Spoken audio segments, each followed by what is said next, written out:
you go, can you listen to the live stream, see how it's going? Before you go, listen to the live stream to see how it's going. In 4 or 5 minutes.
Hello?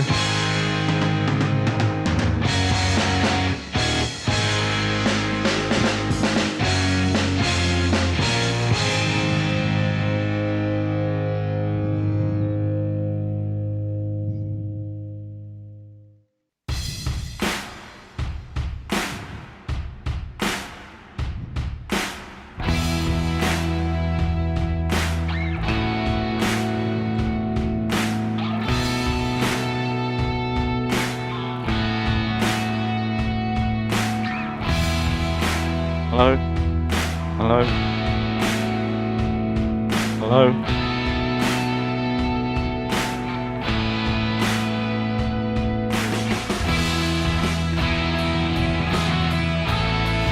Hello? Hello? Hello? Hello? Hello? Hello?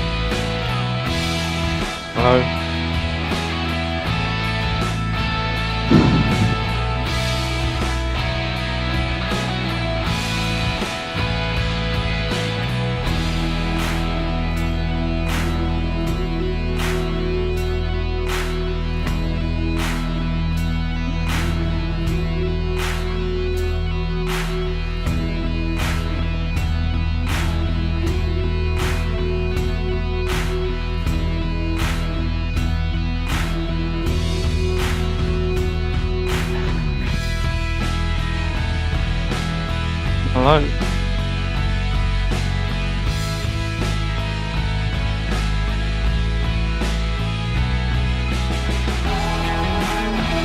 Hello? Hello?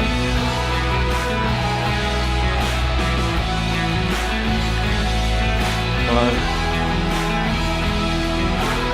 Can you hear me? Hello?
Hi, it's been a while since we spoke. Yeah, long time. Just waiting for this colleague to join us. Wow, that was a long chat, man. That tired me out. Oh, man. 2 hours. And we had to stop it now. I know, he would have carried on.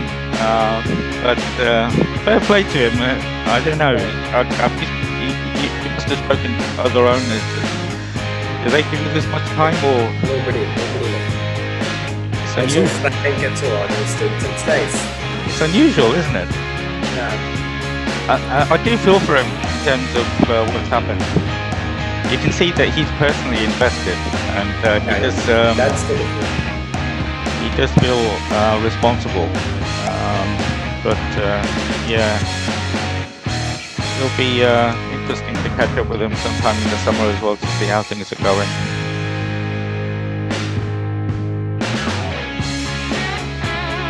Right, where's this gentleman? Oh, here we go.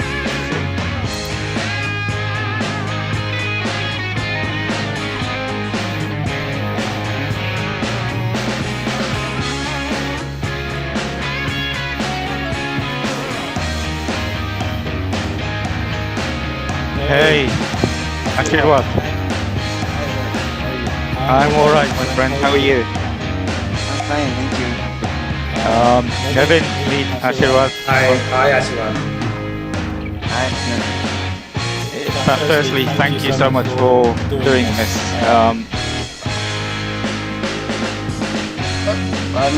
Thank you for the opportunity to be. I look forward to such platforms, to communicate with fellow football fanatics, if I have to say.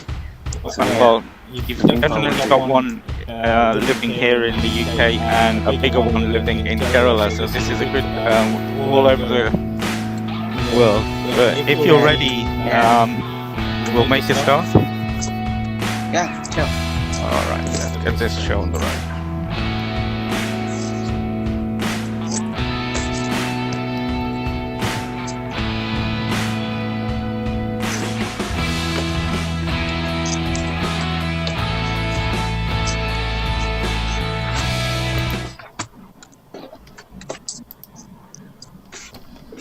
Hello, good afternoon, good evening, and a good morning, depending where you are in the world and what time you're listening to the podcast. And incredible support again.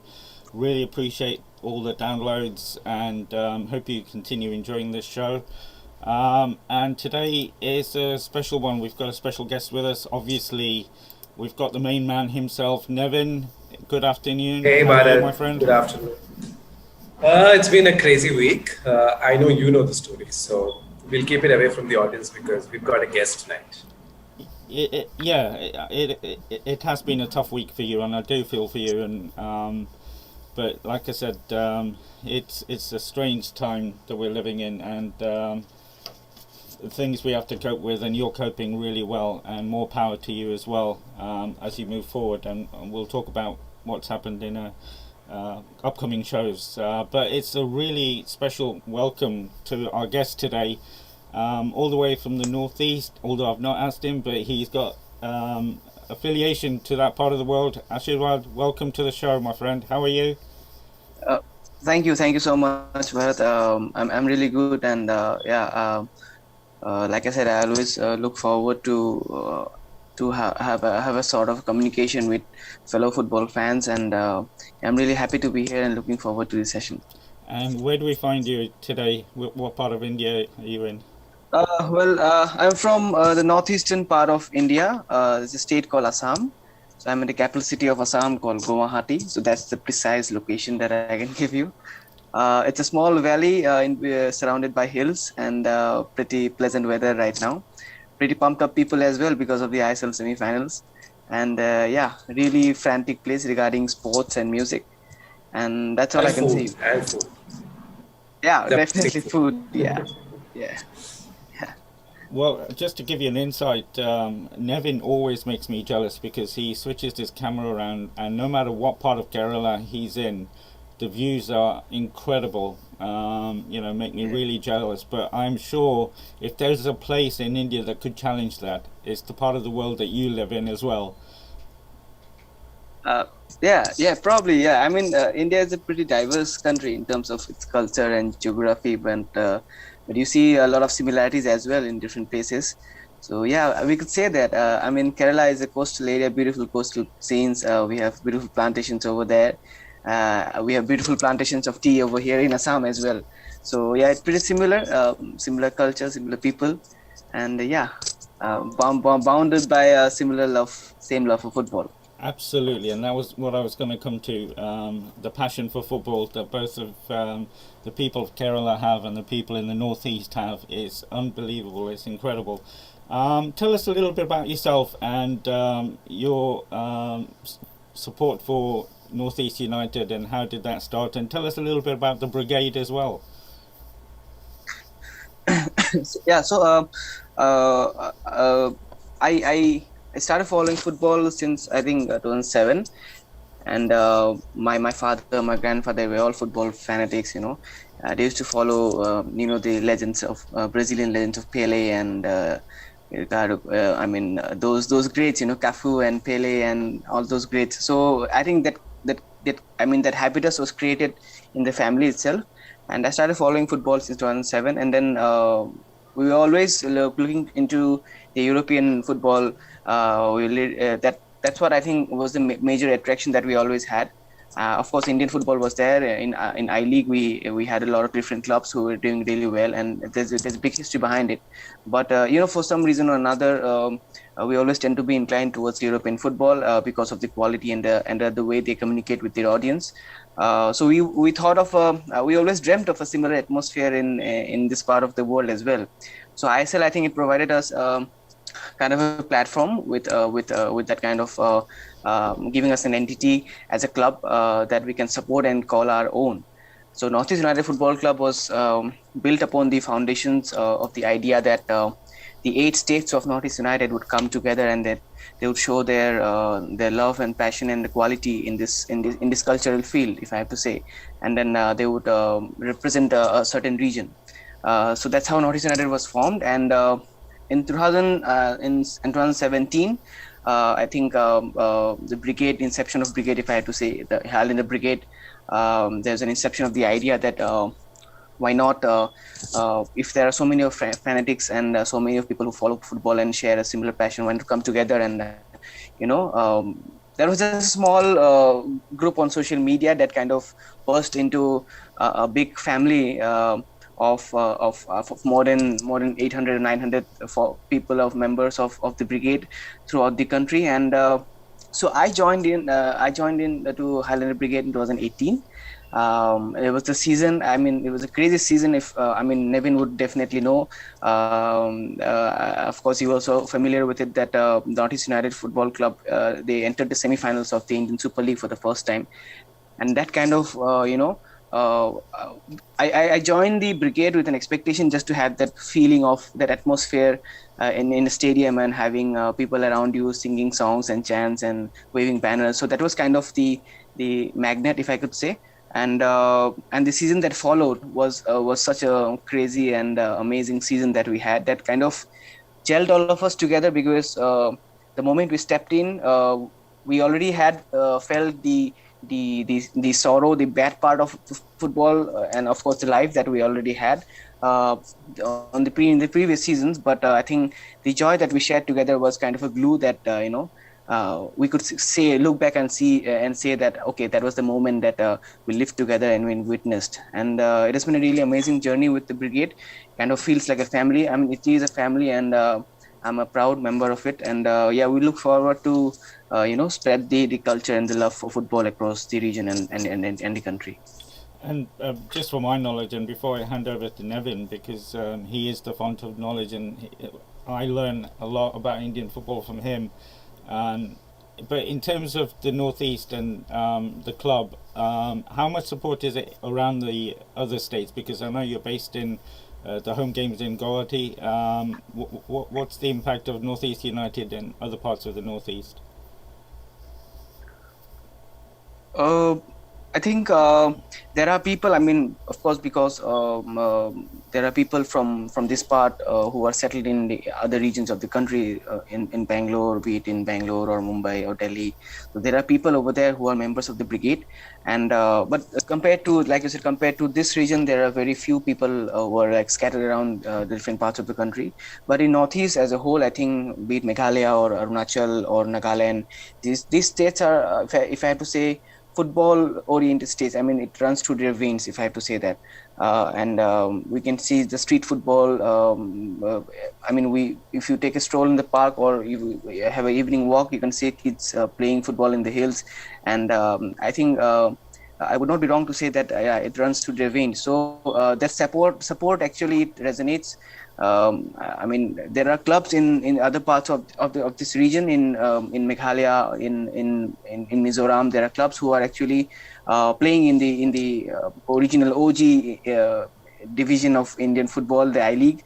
They're playing there. There is Aizawl FC, who's absolutely been amazing in the past few years, and there is Lajong football club. So that's Lajong is from Meghalaya. So there are people in all the parts, different parts of the state, and of course the region, who are actually really, if I have to say, they're breathing football day in day out, and that shows. I think as a supporter, when you see matches, when you come to home games, yeah, it's difficult for, I think, few people to travel to Guwahati in every match days, of course, because it's just one location. Then they might find it difficult because it's quite pretty far, the capital cities or other cities. But I think the support that we see over social media, I think it's immense. And when whomever I talk to, my friends, my acquaintances, I mean, you just know that they're really passionately following the one club that represents the whole region. Nevin? Just unmuted myself. Ashwat, good to know about Highlanders. My first question is: do you also support the other clubs, or that's up to the members to also support Rao and Naroka and Aizawl? Or is it strictly for Northeast United, or is there enough love for the other clubs as well? See, as a whole, if I have to speak as a member of the brigade, I think all I can say is the care and the I think interest and the desire that the football develops in the region is there definitely. And it's not that there is a strict regulation that the members cannot follow other clubs, but as a community, all what we cater to is the love and the culture towards Northeast United Football Club, the supporters. That's why we call ourselves the supporters club of NUFC. And but yeah, there are no strict regulations that if I want, I can definitely follow any other club. And because ultimately the goal is to develop football in this region and bring light towards the talent that is actually brewing over here. So that is the main goal for any member of the brigade. Brilliant. I think you highlighted this point as well. As somebody who lives 5 minutes away from Jawaharlal Nehru Stadium in Kochi, I know what up and down is. And I think another team that can really resonate with what being a Kerala Blasters fan is, I think, Northeast United, because they've also had it ups and downs and ups and downs. So how hard has it been to be a supporter? You've seen the best. You've seen really nice players, like say somebody like Zokora. The good players come there as well. You've seen the nice bits, and you've seen the really low bits as well. I know there are seasons where there's not even communication from the management and things like that. So how hard has it been as a fan?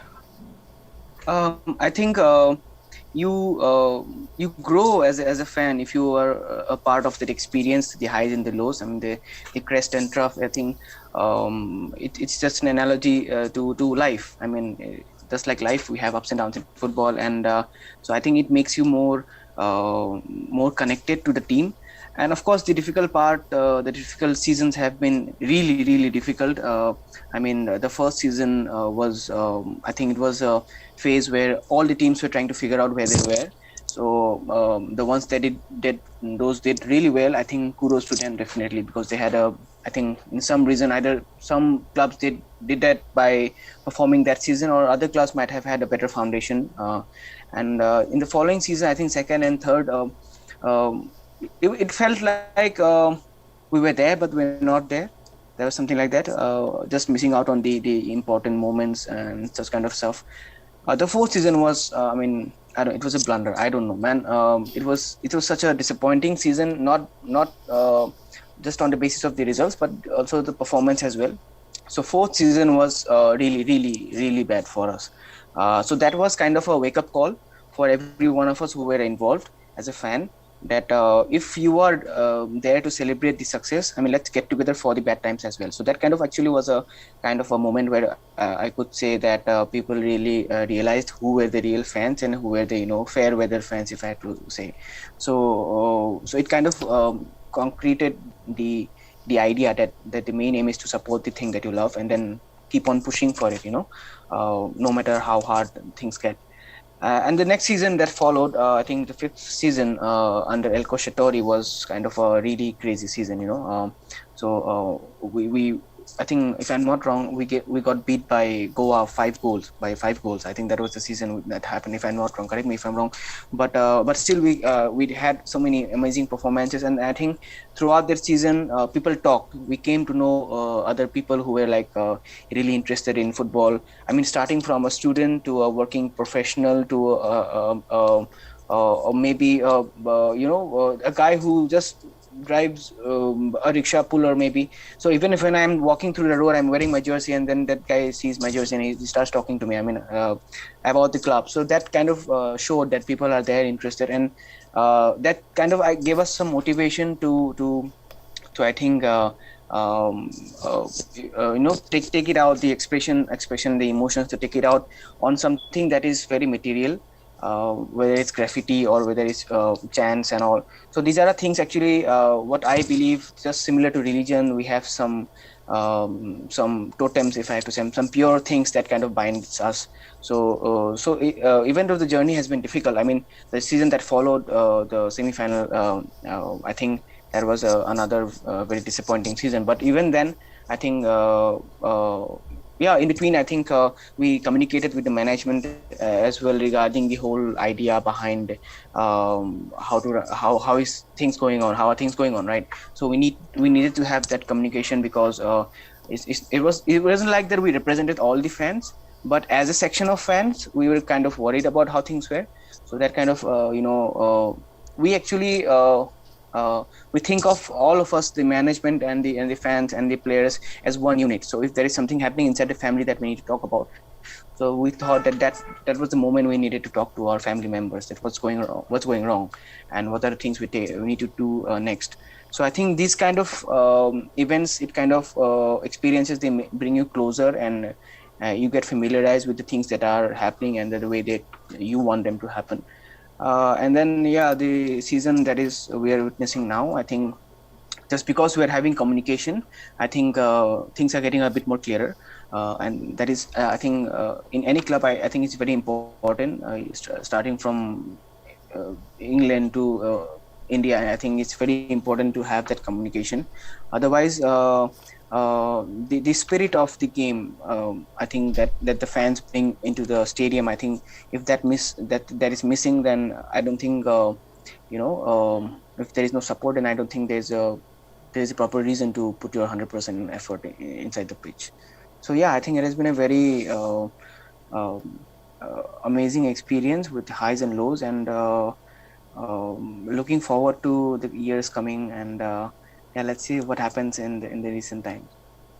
Absolutely. And I think you've had a fantastic season as well. But let's be honest, Bharat and I have been doing this podcast for 2 years almost, and we were doing a preview.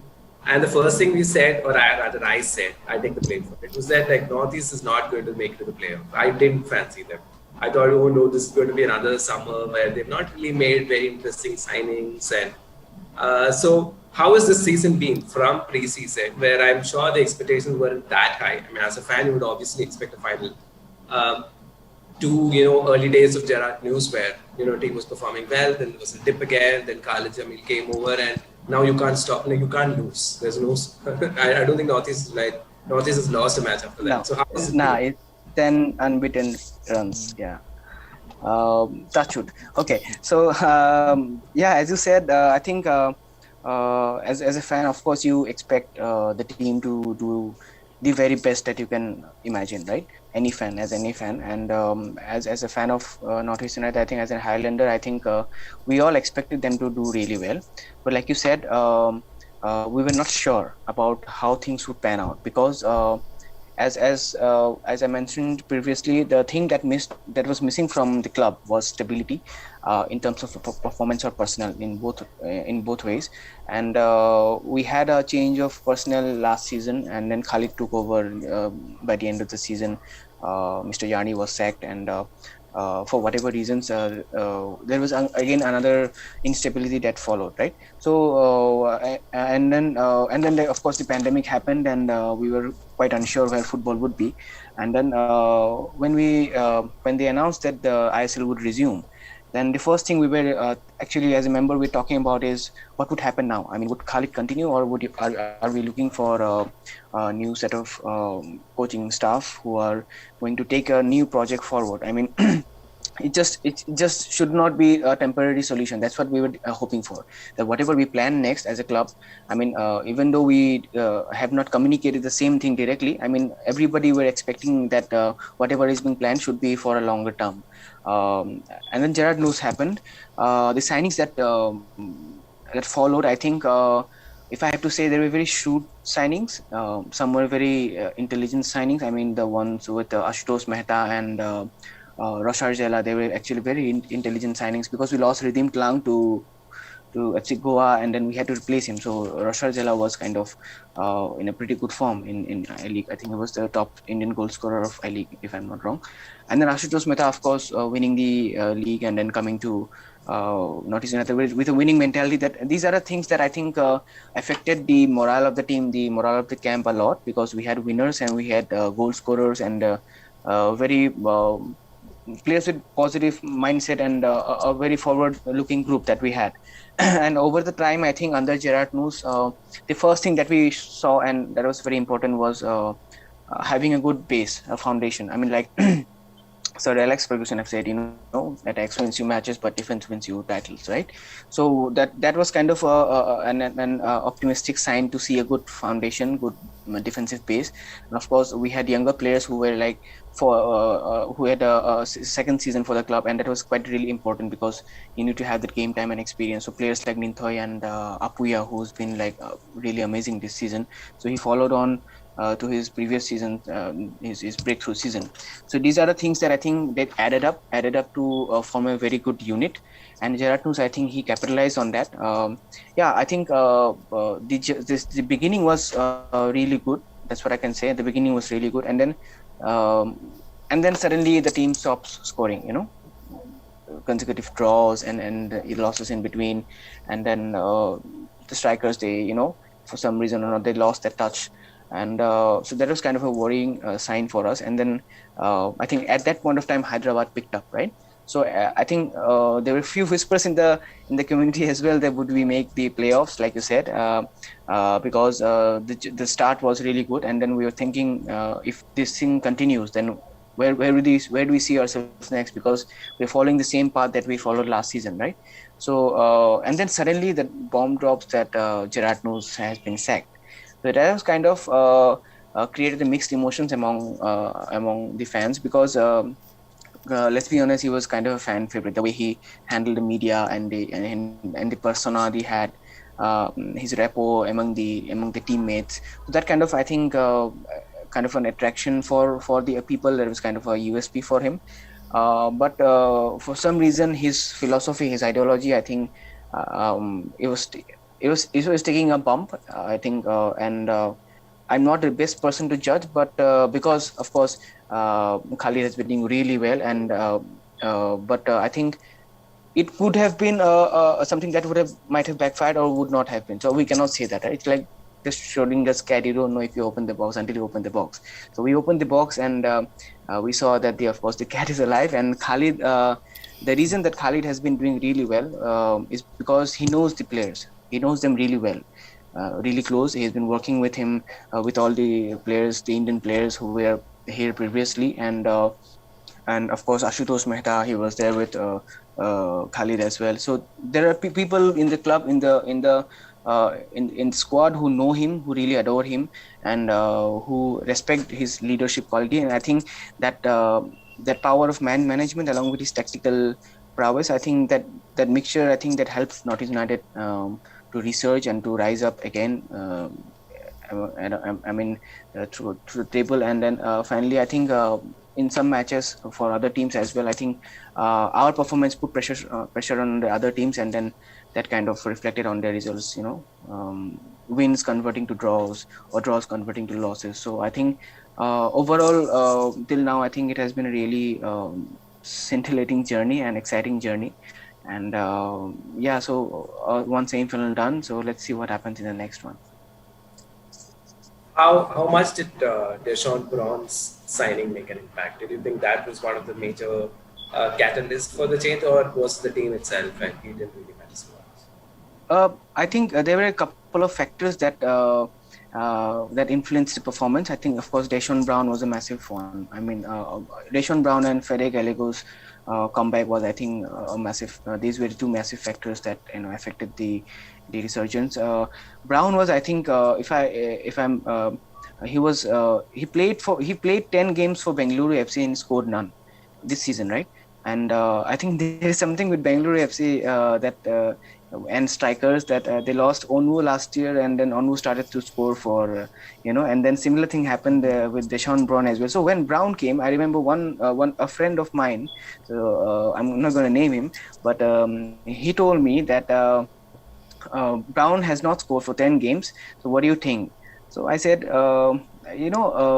you never know. A rich man's dispose could be a poor man's gold, right? So that's what I told him. And I mean, Bangalore do not need him. And there is something that we're missing was goals. So I think Deshaun Brown needed that leadership up front. He needed that trust and confidence that Khalid provided. And the whole team, actually, it was looked up to him as the focal point of attack, right? I mean, Sila and Apia were different kind of players than Brown. I mean, Brown is that kind of a player who can run with the ball, who can have a better control than Sila and Apia. That's just my personal view, and I think that affected the whole gameplay. And once Gallego he came into the squad, I think, of course, along with the morale of the team, I think the creativity that the team was lacking before he came. I think there was also another reason that I think I would have some of comforting words for Gerard Noose, because I think he also missed the chance to work with Gallego for a longer period of time. So the performance of Gallego, and of course the amazing turnaround that Deshaun Brown did to his career. I mean, his season. I mean, so I think these are two important factors that helped Northeast, convert those draws into wins and bring some more confidence. I mean, the more you win, the more you win as a unit, I think the more you're confident of playing and looking forward to the next game. So I think that is the story of the season so far. Bharat, before I bug him with a lot more of questions on Northeast, do you have something on this season specifically?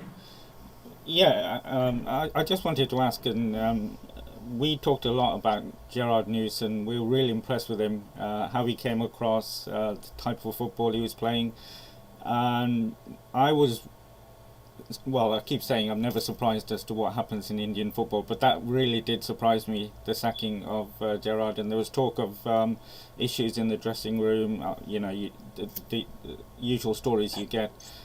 Did you hear any issues or rumbling in the background around Gerard? And also, once Khalid took over, did you notice a difference in terms of the attitude of the players, or the playing system changed, or? I can't speak about his rapport with the players, because, like I said, what we saw and what we heard before he was sacked was that he had a very good rapport with all the players and the staff, and even a few players were surprised of his sacking. But of course, I was sitting in the office, and I just saw the news, and I was like really shocked, because actually I was angry and I did not know how to react, because I think that's the instability that frustrates all our fans. I mean, you're not patient enough with a one guy, and then you're kind of switching and shuffling around, and that kind of brings shadows of doubts among the members of the squad as well. I mean, they were also oblivious to what's going to happen next. And I think after Khalid was called back from Guwahati to Goa to take over the team as an interim coach, I think it kind of act as a plus point, because they were not. They did not have to get acclimatized to the coach. They already knew the coach there, because during the preseason as well, Khalid was involved with the squad. And like I mentioned, there are players already who played under Khalid in different other clubs, previous clubs. So that sense of acquaintanceship, that sense of know-how was there. They knew whom they were answering to, and what to expect from Khalid. And I have never mentioned it before, but I think one of the hardworking coaches, if I have to name one, then Khalid would be right up there. He's really determined, and his motivation and his leadership skills, I think it reflects on the team. And he's really determined. He's really focused guy. Even if you see his interviews, he doesn't speak much, and he's a really reserved and focused guy. So I think that kind of resonated to the team as well. And the style of play, I think we did notice a change in the style of play. I'm not going to lie about it, but personally, I noticed it. The brand of football that Gerard knows sport, I think it was kind of a bit of pragmatic, but it looked exciting, because there was kind of a energy and enthusiasm that we saw. But the bump that I mentioned that followed the small period that we were not performing well, I think the energy was missing, and I think the players lost confidence in themselves, that we're gonna, we are hitting the same road again. We are performing well, not getting results, and this is the same pattern we're following from the last season. I think they lost a bit of confidence, and that confidence, I think, of course, it matters a lot in football, the confidence, and I think that confidence was brought back by Khalid. That's what I'm going to say. And people were more eager to play, I think, rather than to sit back, and they were brave enough, and they were thinking on their own. They're leading their own role, own position, handling their own position really well. I mean, players like Prabhat Lakra and Neem Dorji, they have been they have had amazing contributions in this season. I mean, it was not it doesn't catch your eye, but there are small things that you can see. I mean, a small tackle or running back to catch your winger. So these are small things that we could see after Khalid came back, and I think that is the only reason that I could say that there has been a change in the form, and we have picked up from where actually how we should have started our season. The way we started our season, I think we picked up from there. And of course, adding players like Deshaun Brown, who has been very instrumental in our attack. So these are things, actually they all came together, and they kind of were little ingredients to form the dish we are currently enjoying. And Nevin mentioned the fact that when we did a previous show at the start of the season for the ISL, we thought that Northeast might struggle for the reasons Nevin gave. When Gerard was sacked, what were you thinking of how the season is going to end? Nevin always talks very highly of Khalid as a coach, and really rates him. But when that happened, what were you expecting for the rest of the season? And a follow up to that is really when did you actually believe that you could get into the playoffs? I think when Khalid came back, we had that trust that it won't be abysmal like some of the previous seasons. It won't be that bad, because he's an experienced coach. He has won the I League with Aizawl. It was a fairy tale of a season. It was like the Leicester City of Indian football, and they were so incredible that season. And I think so we had that trust on his shoulder, and that he'd be there during the tough times, and he'd try to pick up the team. But we're not sure of where we would finish, because we were on a pretty bad patch of form, so we were not quite sure where we would finish. But I think there was kind of uncertainty, of course, there was there, because again again we had to wait. I mean, we realized that after the season ends, Khalid is again going to be looking after the youth team, and then there's going to be another new coach that will be coming. That's what we're thinking. Again, there will be a new coach, and again the same pattern would follow next season. So these are the things that came to our mind. We were kind of for a couple of days we were kind of not even not thinking about the playoffs or even finishing in top six, because it was kind of a difficult time, and then there was another shock that the coach has been sacked. So it's always difficult to predict or even think about the future. But yeah, since Khalid was already there, so I was not even so disappointed, because of course I trust his I mean his skills, his knowledge about football, his passion about football, and so that trust, I think, that gave us a bit of a hope. But yeah, we were not expecting to see such a turnaround, to be very frank. I mean, I personally was not expecting. I was expecting them to do better than what they were doing, but I mean, getting on a run of 10 unbeaten games, I think, is something that you can only see from a team that has been working for a year and a half, and they know each other very well. And this team looks like a team who has been working together for a long period of time. I mean, it did not look like. I mean, of course, Khalid makes tweaks here and there in the squad, but I think it always looked that they were comfortable playing with each other. They knew each other. They were a single unit, like a family, and I think that reflected on the pitch. And yeah. It was good, and it was bad, and then it rose it took off from there. So it's kind of difficult to explain how things happened this season. But yeah, so that's all I can say right now. To be fair, the brigade has really been through ups and downs in the past, but definitely this season, you felt it more than probably others in terms of the what happened. But in terms of the playoffs and the other clubs that in the league, how do you see the other? I mean, firstly, I should have said thank you for mentioning my club, Leicester City. I'm always trying to get a mention for them in every single podcast, but I really appreciate that, and I didn't have to pay you any money, just for the record, for saying that. So thank you. But also, you know, how do you see the other clubs with all the finances, and you mentioned Bengaluru with all the gold and what have you? How do you see those clubs being a supporter of Northeast? You're asking about the supporters of those clubs and ourselves? No, in Or terms of the stature of just an institution. Okay, as an institution, as a club. Yeah, because All right, so as you know, yeah. here in the EPL, Leicester City are trying to break into the top six, and yeah, we're never classed as the big six, but we managed to stay up there and be there. Yeah, yeah. I think it's kind of a similar situation where there are the big guns of the of the league. I mean, Bengaluru would be there. Mumbai, of course, owned by City Football Group right now, so they are very good financially. And then ATK Mohan Bagan is, of course, there. They have always been there. And the fact that you have been winning, and clubs like ATK, they have been winning for a pretty long time, and so that is the thing that also adds up to the value of the club, and the way they could plan about the things going forward.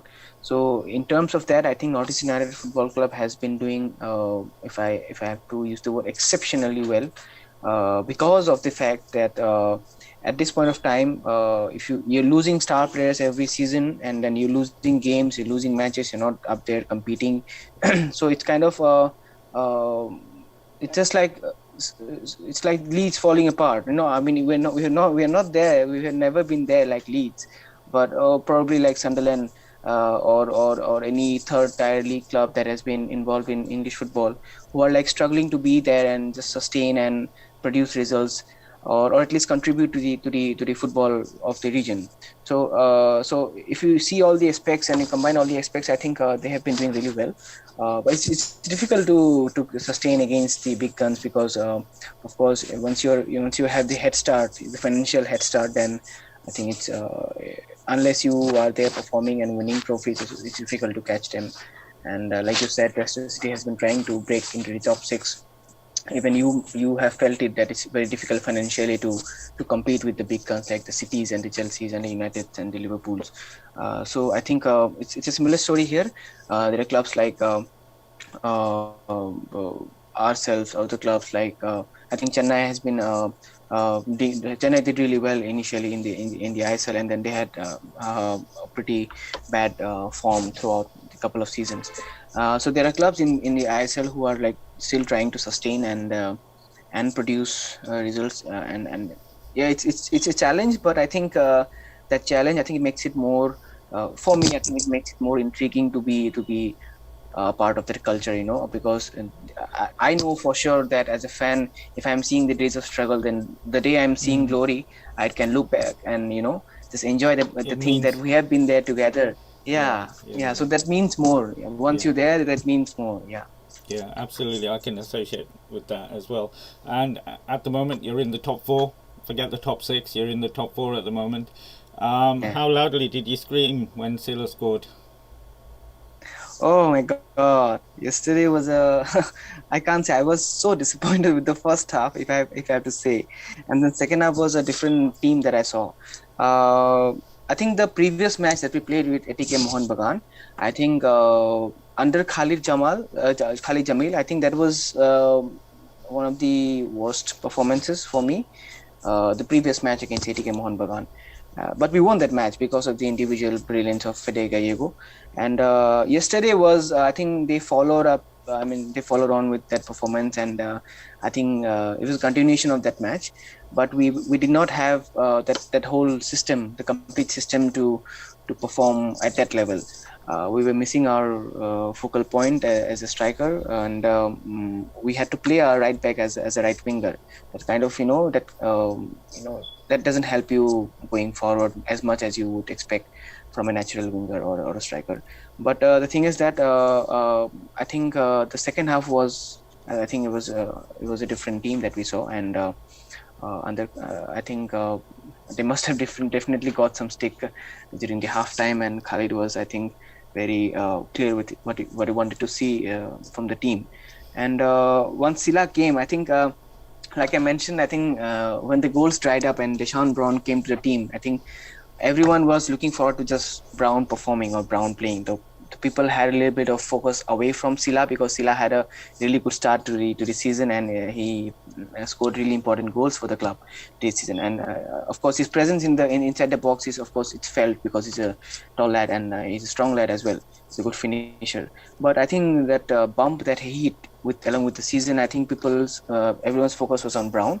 And when Silla came yesterday, so I think among us, there were very few people who were expecting that sort of magic, but of course, there were many who were also expecting some kind of magic from him, because we were aware of what he can do in the dying minutes of the game, and he has been there. He has done it before. So yeah, I lost my voice completely last night. We and the boys, we shouted really hard, and actually the place where we organized the screening, it's a residential place, and there were parents coming down and telling us just to keep our voices low because the exams were going on. Oh, So yeah, we had a couple of warnings from different parents, and yeah, but I think you cannot stop at that moment, right? I mean, just absolutely. naturally you just let it out, But and to be it was fair, not kind of I was just going to say another 10 minutes. I could see you winning. I thought you were uh, even 10 minutes prior to that. yeah, The balls were yeah, the chances you were creating, yeah, and ATK being ATK, we're trying to keep it to 1-0. They were trying to time waste and keep the ball in the yeah, corner. The usual Habas yeah. football. Yeah, those shenanigans were difficult to bear. I mean, David Williams was rolling on the floor like Adele, and and it was really frustrating to see all his acting skills. But yeah, I think had we been given 10 minutes, I mean, I think we started to perform. I started to push the team, push the opponents from the mark of 80, 75, 80 minutes a bit more than what we were doing in the previous quarter of the game. And like I said, if we had that whole system of Brown, Luis Machado, and VP Suhaid, the normal trio that he usually plays, then we would have seen a different game in the last dying minutes of the game. But yeah, I think if they carry on this confidence and this kind of form to the next match, I think there's every bit of chance that we can qualify for the final. Absolutely. And a couple of questions from me before I hand back to Nevin. Yeah. You really did miss. Well, the commentators were saying that you really missed Brown. Is he likely to play tomorrow? As far as I have heard, it's just a knock.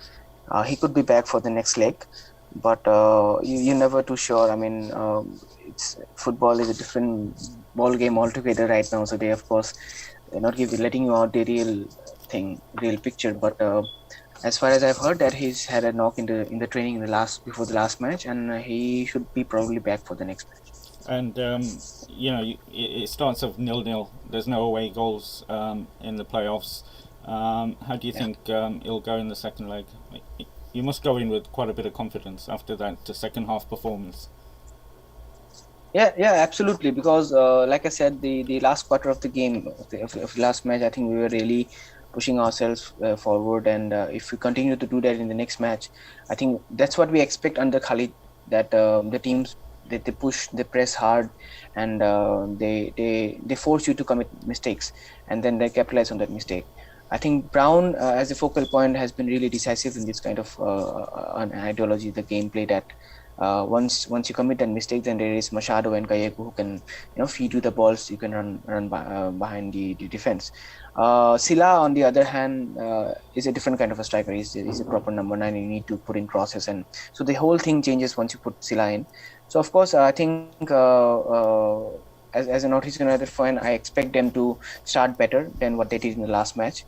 And as an opponent, I expect ATK Mohan Bagan to just sit back and not have the possession, and then try to nick it off on the counter, because that is how Habas has been playing, and so that's what I expect. And I think you can say there is a bit of Leicester City and Liverpool in Northeast United's gameplay as well.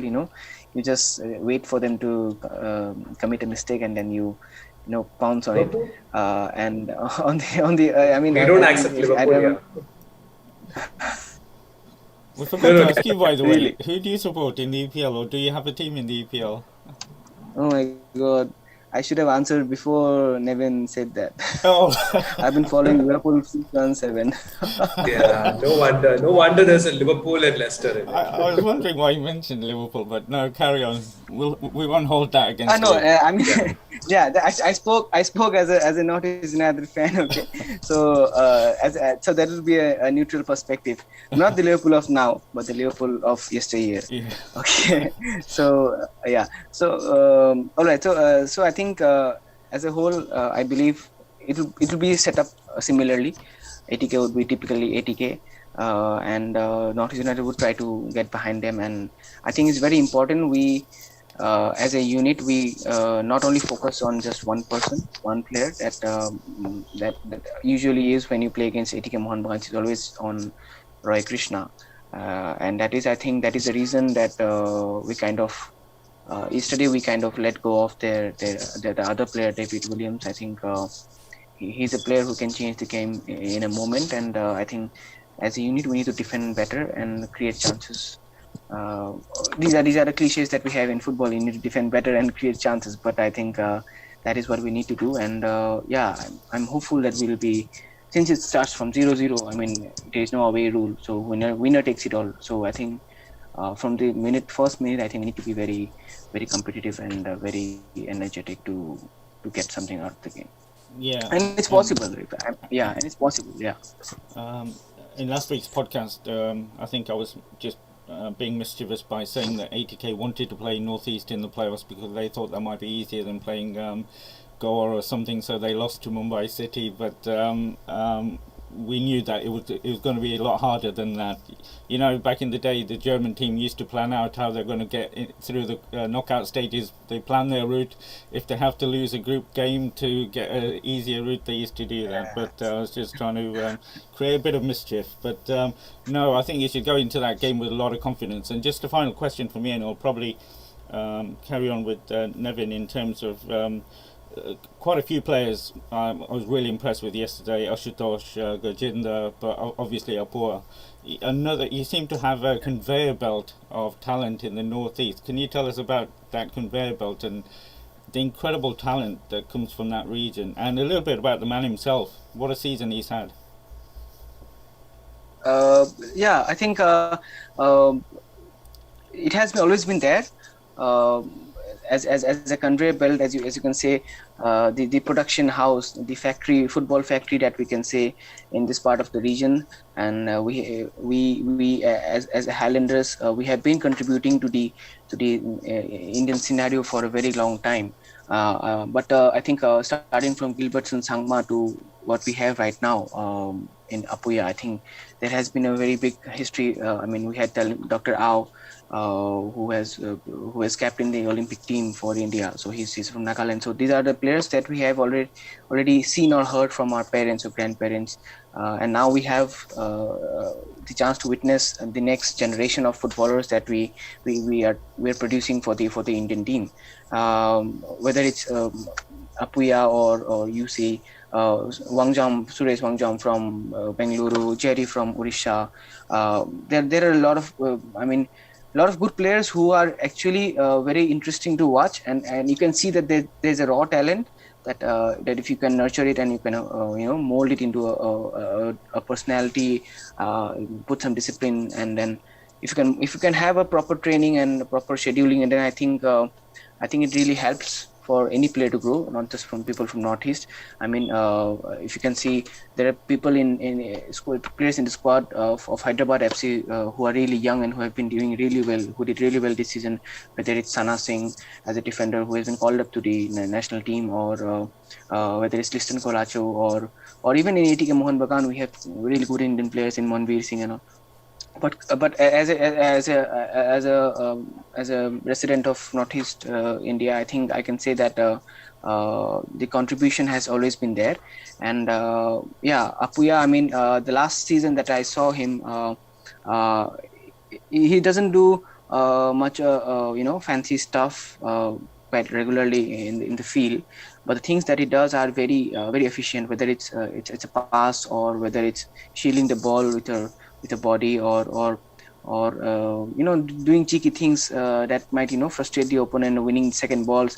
I think that we saw that last season, that there is a player who's coming up the ranks and who has been doing really well, who might be the future of the club, and I think he followed up to that season, and he carried on with that confidence, with that the hard work that he was advised to do. I think a friend of mine, he told me that he was being advised by Abraham Grant that if you keep your head down, and if you keep working hard, and learn from your leaders and from your coaches, then you can be right at the top, at the creamy layer of world football. He just has that talent. I mean, if you see his gameplay, I mean, he has that confidence, and with the ease that he plays or he controls the ball, you kind of lacked those kind of players.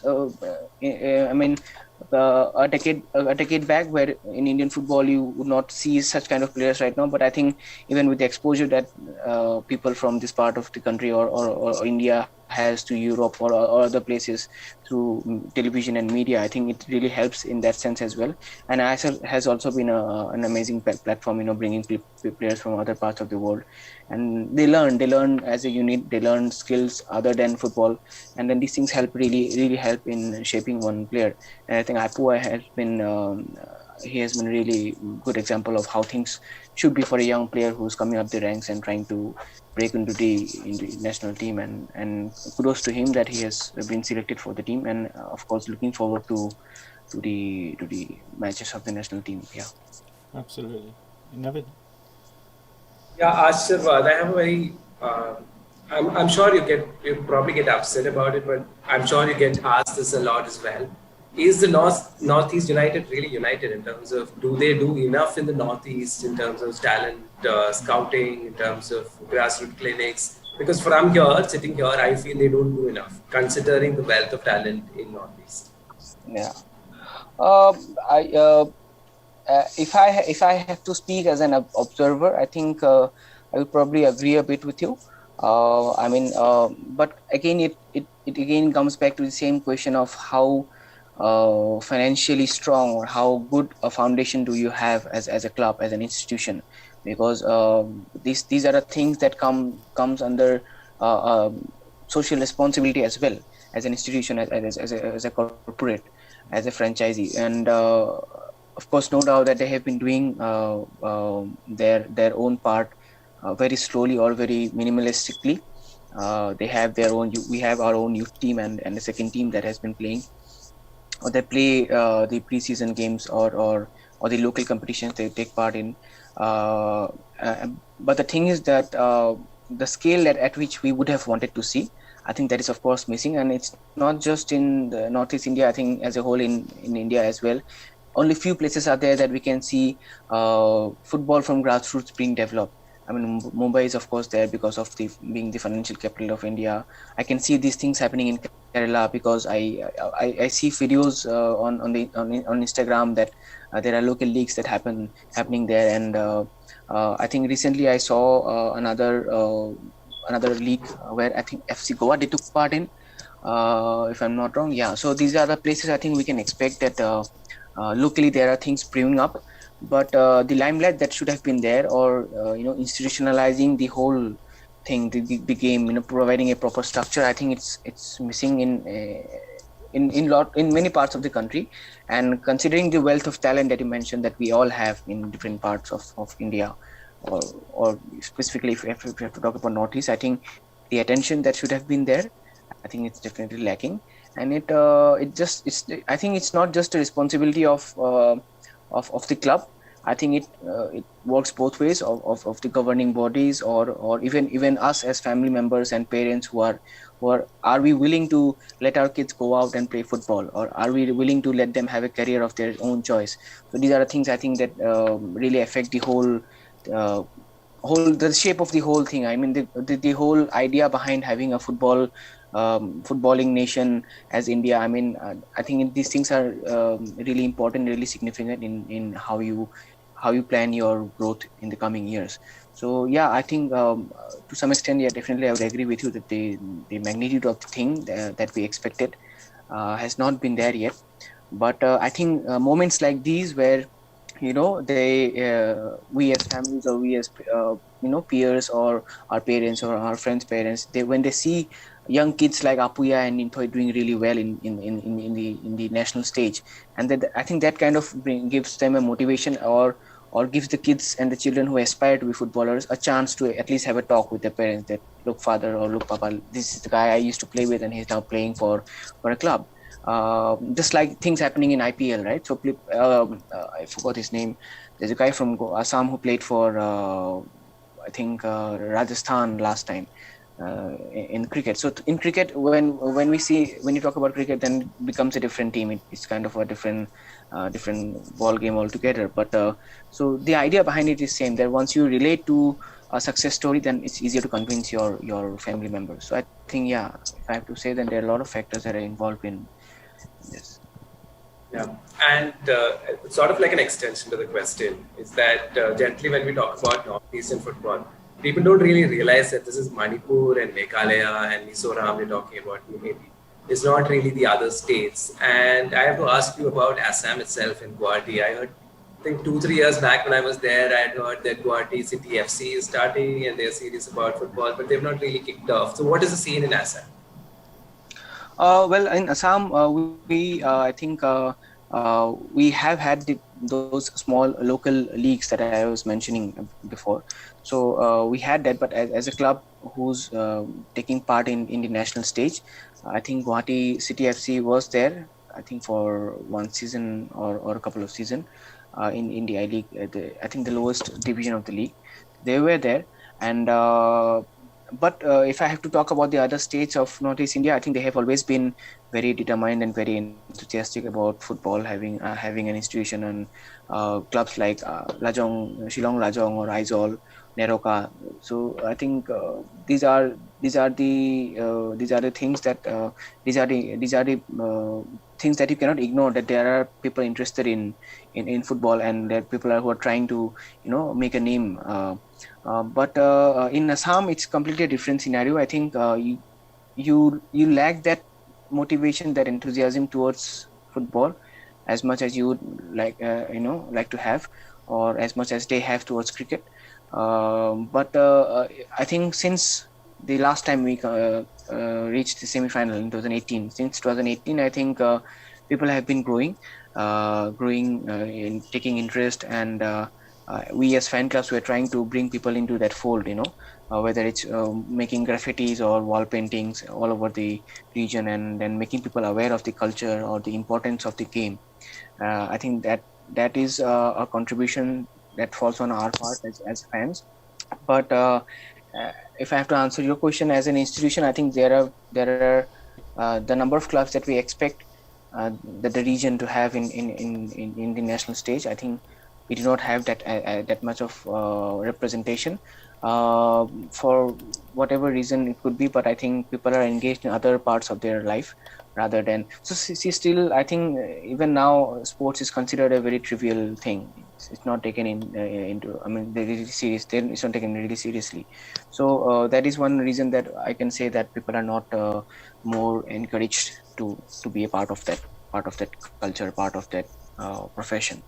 But yeah, definitely I would love to see more clubs coming up and play local leagues and have their own talent brewing, so that at least it catches the eye of the premier institutions that are actually playing in the national stages.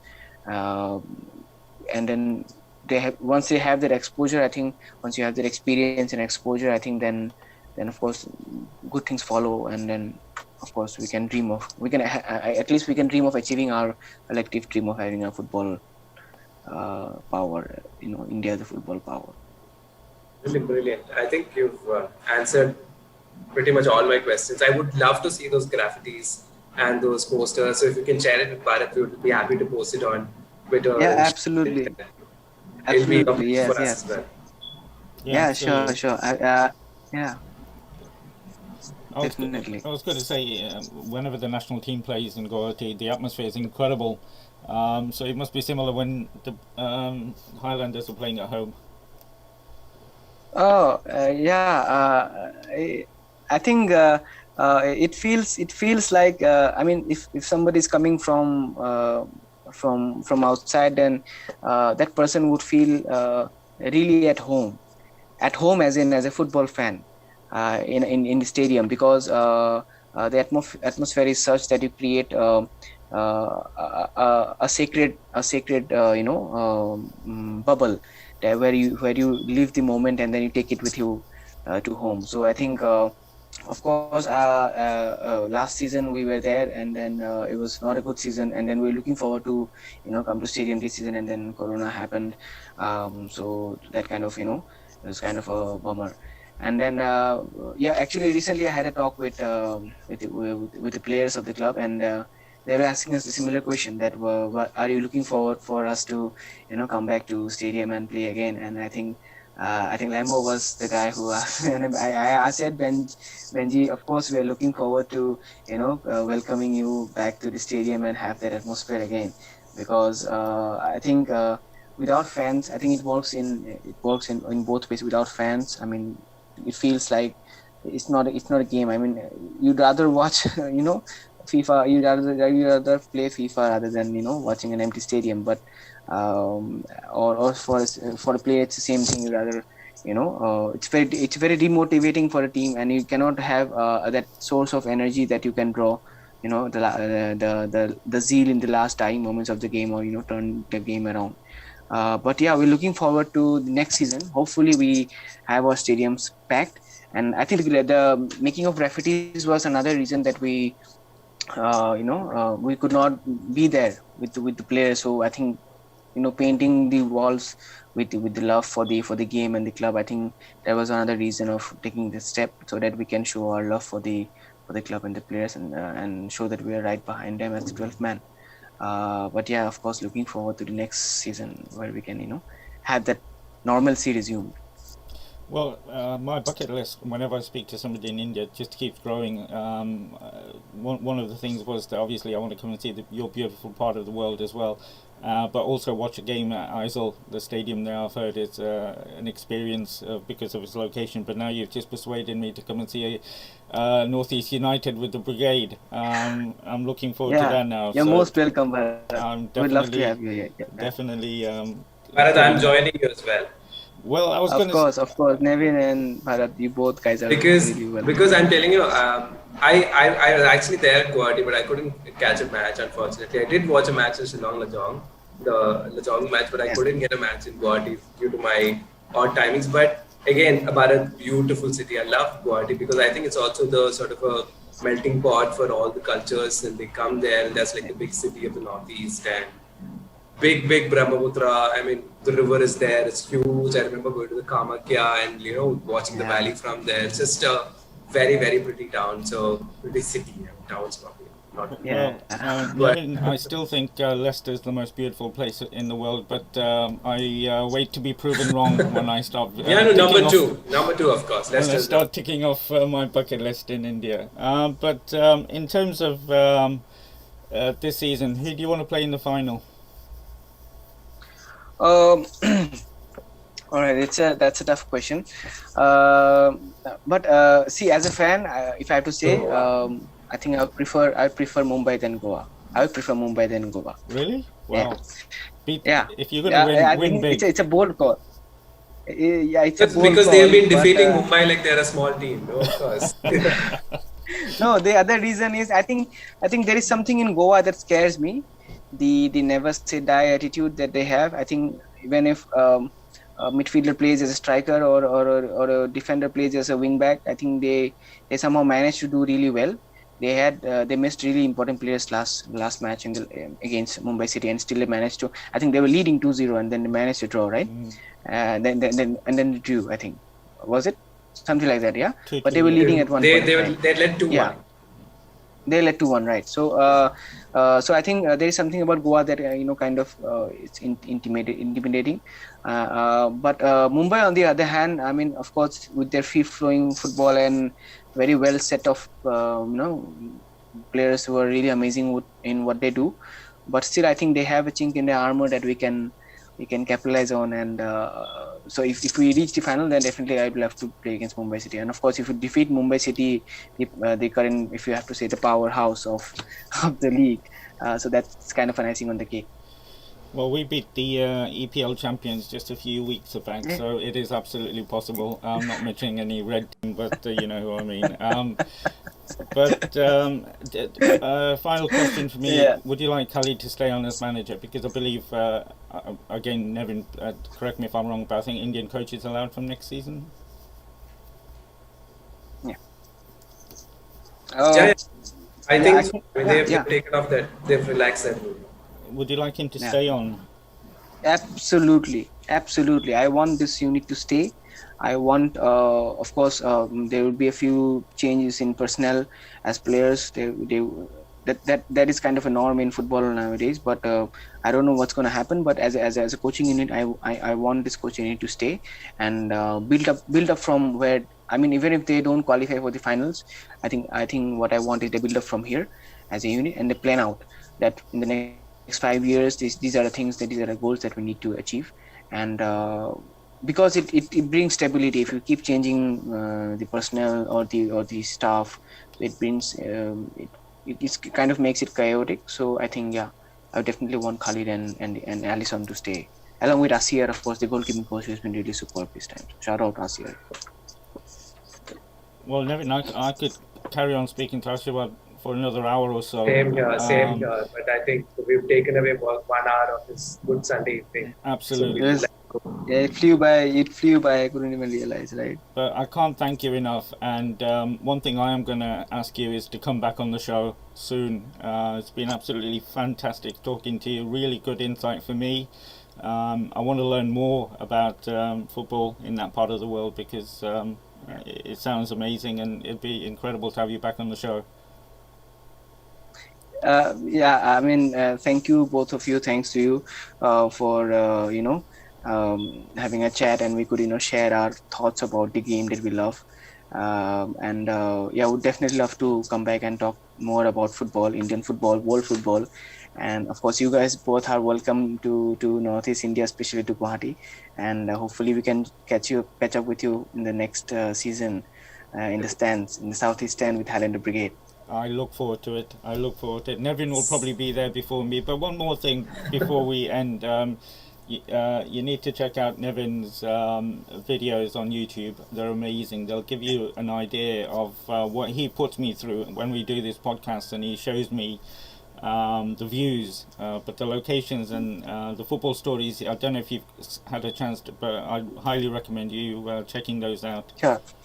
Yeah, definitely. But for today, I wish you all the best for the second leg. I really honestly hope, nothing against any other team, especially ATK, but, I'm rooting for you.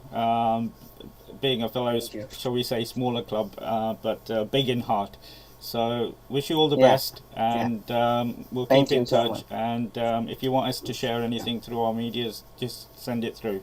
But thank you again for your time. Thank you. Thanks again, Ashwin. Thank you so much. Thank you. All right. Bye-bye. Bye-bye. All right. Take care, man.